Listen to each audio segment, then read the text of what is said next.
জিশান সাহেব, সাম্প্রতিক সময় আমরা দেখতে পাচ্ছি জামাত এবং বিএনপি সমর্থকদের মধ্যে একটা বিভেদ দ্বন্দ্ব দেখা যাচ্ছে। এই বিষয়ে আপনি কিছু যদি বলেন।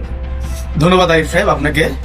হ্যাঁ, আপনি ঠিক বলেছেন যে বর্তমানে একটা মোস্ট ভাইরাল টপিক হচ্ছে চট্টগ্রামের সাতকানিয়ার যে বন্যা পরিস্থিতি, সেই বন্যা পরিস্থিতি নিয়ে।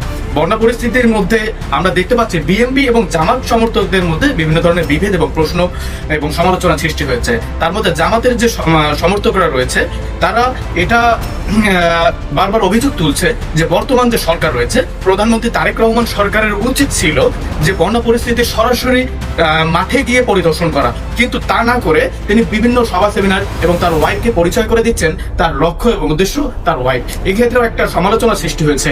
আবার অপরদিকে যদি আমরা বিএনপি সমর্থকদের মধ্যে তাকাই, তাহলে বিএনপি সমর্থকরা এভাবে বলছেন যে চট্টগ্রামের সাতকানিয়ার যে বন্যা পরিস্থিতি, সেই জায়গায় জামাতের যিনি আমির রয়েছেন ডক্টর শফিকুর রহমান, জনাব ডক্টর শফিকুর রহমান সেখানে শুধু একটা গেঞ্জি গায়ে দিয়ে বন্যা পরিস্থিতির যে দুর্গত মানুষরা রয়েছে সেই মানুষদের সাহায্য করতে গিয়েছিলেন। হ্যাঁ, এটা দেখতে একটু দৃষ্টিগোচর মনে হচ্ছে, এভাবে সমালোচনা করছেন। এই প্রশ্নের জবাবে জামাতের সমর্থকরা যা উত্তর দিয়েছে তা হচ্ছে যে বন্যা পরিস্থিতির মধ্যে একজন নেতা যে পোশাকেই যাক, অন্ততপক্ষে সাধারণ জনতার মাঝে যাচ্ছে, সাধারণ জনতার খোঁজ খবর নিচ্ছে।